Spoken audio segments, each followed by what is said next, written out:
మేము వస్తాం బాబు. అమ్మమ్మ మీరు కూర్చోండి, మీరు లేకపోతే మామగారు మాటనరు.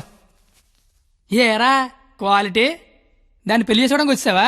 ఏ అతనికే ఇంజనీరింగ్ చదువుకున్నాడు, అమెరికాలో జాబు, ₹1,00,000 జీతం, క్వాలిటీ జీవితం. ఇది ఆడపిల్ల తండ్రి కోరుకునేది. నువ్వు ఉన్నావు. నాకు 20 ఏళ్ళు వచ్చాక అమ్మాయి నచ్చుద్దని, దానికో బాబు ఉంటాడని, ఆడికి లోక జ్ఞానం లేకపోయినా పర్లేదు ₹1,00,000 తెచ్చి అల్లుడు వస్తే చాలని. నాకు చిన్నప్పుడు తెలియదు కదా మావా. తెలుసుంటే చిన్నప్పుడు చదువుకునేవాడినేమో, మంచి ఉద్యోగం తెచ్చుకునేవాడినేమో. నాకు అప్పుడు తెలియదు కదా. ఇప్పుడేంటి అది మాట్లాడుకుందాం. అదిగో మాట్లాడలేదు మీరు. ఇంట్లో శుభకార్యం జరుగుతుంది, నిండా బంధువులు ఉన్నారు. ఆ ఇంటి యజమానికి ఒక గౌరవం ఉంటుంది. వాళ్ళ ముందు ఏం మాట్లాడాలి ఏం మాట్లాడకూడదో తెలియనోడితో మాట్లాడాల్సి వస్తుంది చూడు. అందుకే మాట్లాడలేకపోతున్నా. పాయింట్ నెంబర్ 1, ఇంట్లో జరిగే శుభకార్యం కాదు. పాయింట్ నెంబర్ 2, ఇంట్లో ఎవడుంటే నాకేంటి. పాయింట్ నెంబర్ 3, ఇప్పుడు నీకు నీ గౌరవం ఉంది, కానీ తెల్లారితే నీకు నీ కూతురు ఉండదు. ఇష్టం లేని పెళ్లి చేస్తున్నావు చచ్చిపోద్ది. నీకు నీ గౌరవం ఇంపార్టెంటా కూతురు ఇంపార్టెంటా? 6 నెలల క్రితం పరిచయం నేనే నీ కూతురు గురించి ఆలోచిస్తున్నాను, నువ్వు గౌరవం గురించి ఆలోచిస్తాను. సంబంధం ఏంటి ప్రాబ్లం ఏంటి? ఇంట్లో అరకలు కోడి మాంసం తెచ్చాను, వెళ్ళేసరికి మా నాన్న ఉంచుతాడే తినేస్తాడని చిన్న టెన్షన్. లేకపోతే వచ్చిన దగ్గర నుంచి నేను నీ కూతురు ప్రేమించుకున్నా మొర్రో అంటే మళ్ళీ నీ ప్రాబ్లం ఏంటి అంటావేంటి? ఇలాంటి అలాగా ఏదో ఇంటికి తీసుకొచ్చిన ఏ మీ ఆవిడ మీద చేత నీ కోపం చూడు, మా ఆవిడ మీద చేత నా కోపం రాదా? అది నా కూతురు, నా ఇష్టం. కూతురు ఇష్టం అంటే నీకు తెలియనప్పుడు కూతురు మీద ఇష్టం ఏంటి? కూతురు మీద లెక్కలేనంత ప్రేమ ఉంటది, కానీ కూతురు ప్రేమ అంటేనే లెక్క ఉండదు. ఇవన్నీ కాదు సార్, నేను మీ అమ్మాయి ప్రేమించుకున్నాం. నాకు తెలిసి నేనంటే మీకు ఇష్టం లేదు. ఏం చేస్తే నచ్చుతాను అది చెప్పండి, ఏం చేయడానికి నేను రెడీ.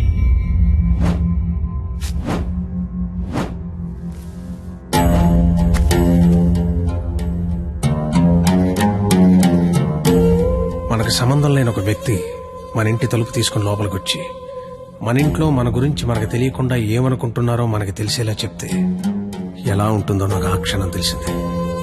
ఆలోచించడానికి కూడా అవకాశం లేకుండా పోయింది. తప్పని పరిస్థితుల్లో నేను ఒక డెసిషన్ తీసుకున్నాను. ఏం చేస్తే నేను నీకు నచ్చుతానని నువ్వు అడిగావు కదా, ఏం చేసినా ఈ జన్మకు నువ్వు నాకు నచ్చవు. కానీ ఇది ప్రేమించింది కదా. మీ పెళ్లికి నేను ఒప్పుకోవాలంటే 1 నెల రోజులు నా ఫ్యామిలీని నువ్వు పోషించాలి. ప్రతి రూపాయి నీ కష్టార్జితం అయి ఉండాలి. దానికి దీనికి సంబంధం ఏంటో నాకు అస్సలు అర్థం కావట్లా. నీకు అర్థం కాదులే, నీకు అర్థం కాదు. ఒక ఆడపిల్ల తండ్రిగా నాకున్న ఒకే ఒక్క బాధ్యత ఏంటో తెలుసా? నా కూతురు నా చేతికొచ్చిన క్షణం నుంచి ఎంత జాగ్రత్తగా చూసుకున్నానో అంతే జాగ్రత్తగా చూసుకుంటాడన్న నమ్మకం ఉన్న ఇంకోటి చేతిలో పెట్టడం అది తప్పు కాదుగా. అందుకే 1 నెల. ఎందుకంటే 1 నెల పోషించలేని వాడివి జీవితాంతం పోషిస్తావని నేను ఎలా నమ్మడం. అంతేకాదు, ఈ నెల రోజుల్లో నా కూతురు ఇష్టాలేంటి, దాని అలవాట్లేంటి, వాడే వస్తువులేంటి, వాటికయ్యే ఖర్చులేంటి, నీ స్థాయి ఏంటి అని నీకు తెలుస్తుంది. నీ స్తోమత ఏంటని నాకు తెలుస్తుంది.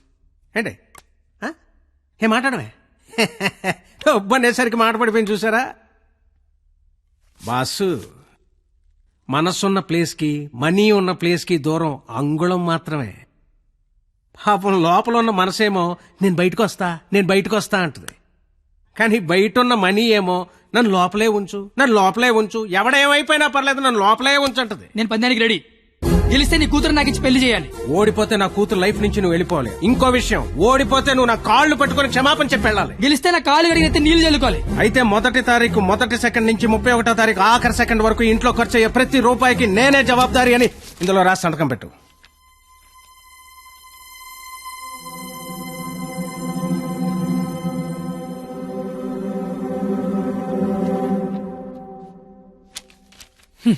అంత మ్యాటర్ రాసిన చదువుకుంటే అగ్రిమెంట్ రాయాల్సిన అవసరం ఏముంది? నువ్వేరైనా సంతకం పెడతా.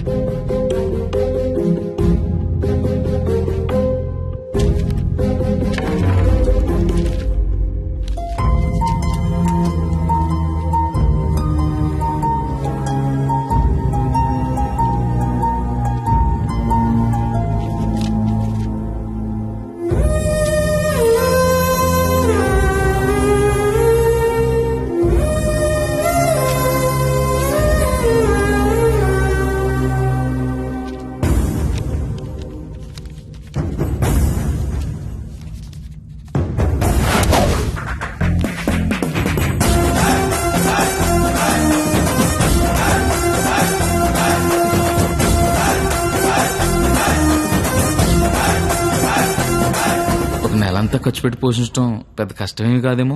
పోషించలేనంత ఖర్చు పెట్టించడం కూడా పెద్ద కష్టం కాదేమో. మాయగారు ఇప్పటిదాకా నాలో క్వాలిటీనే చూసావు. వస్తాను మాయగారు.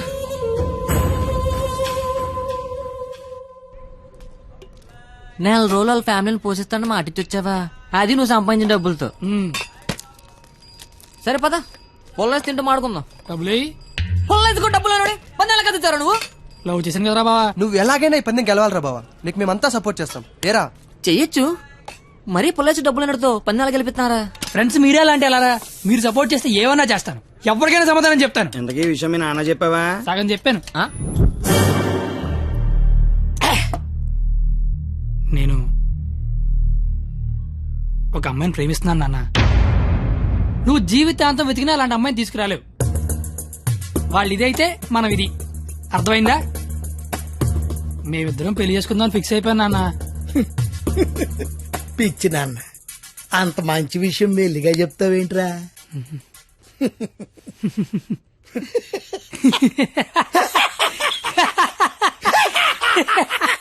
ఇక చాలు నాన్న, మా ఫోటో వెళ్ళి దండం పెట్టుకో. అలాగే నాన్న. వెళ్ళు వెళ్ళు. నాయనమ్మా, ప్రపంచంలో అందమైన అమ్మాయిలందరూ పనికిమాలి ఎదవలకే పడతారని నేను మళ్ళీ నిరూపించాను. అందమైన అమ్మాయి అంటే మళ్ళీ అలా ఇలా కాదు. ఆ అమ్మాయిని మా అమ్మ రోడ్డు మీద ఎక్కడైనా చూస్తే అమ్మగారు అని పిలుస్తుంది. అలాంటి అమ్మాయితో మా అమ్మని అత్తగారు అని పిలిపించబోతున్నాను. నన్ను ఆశీర్వదించిన ఆయనమ్మా. నాన్న, అమ్మా, నాన్న, అమ్మా. ఎరా, నీకు అమ్మాయి కావాల్సి వచ్చిందా? మీ అమ్మ ఆ అమ్మాయిని అమ్మగారే అని అంటుందా? నేను ఆ అమ్మాయి కోసం జీవితం ఎతకాల. ఇంతకీ ఎవర్రా అమ్మాయి? అదే ఆ రోజున కాలేజ్ తిట్టి బయటికి గంట చెడే ఆడి కూతురు. వాళ్ళమ్మాయా? అంటే నువ్వు కాలేజీకి వెళ్ళేది ఆ అమ్మాయి కోసమా? కనిపెడిసావు నువ్వు నాన్నమైన అన్నాయి. అగ్రిమెంట్ సంగతి చెప్పలేదేరా? ప్రేమించని చెప్తున్నా బాబు పరిగెట్టించి మరీ కొట్టాడు. అగ్రిమెంట్ విషయం చెప్తే చంపేస్తాడు మా బాబు. అయినా మా బాబు నన్ను పోషించడానికే బ్లాక్ లో పెట్రోల్ అమ్మితే వాళ్ళందరినీ పోషించడం నేనేమమ్మాలరా? పొల్లేసి అమ్మితే బెటర్ ఏమో. మీ మామ ఏదో పెద్ద స్కెచ్ చేశాడు రా. ఏడిసాడు ఆడి బొంద. నేను దానికోసం ఏమన్నా చేస్తాను, ఎంతైనా సంపాదిస్తాను, ఏమన్నా కొంటాను. ఏదైనా కొంటావు? ఆ.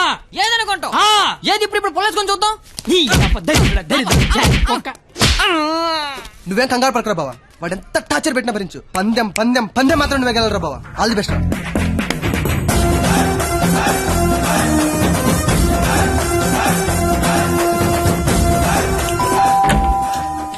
రండి రండి రండి రండి రండి. మీకోసం ఎదురు చూస్తున్నా. రండి. నా కోసం మీకోసమే.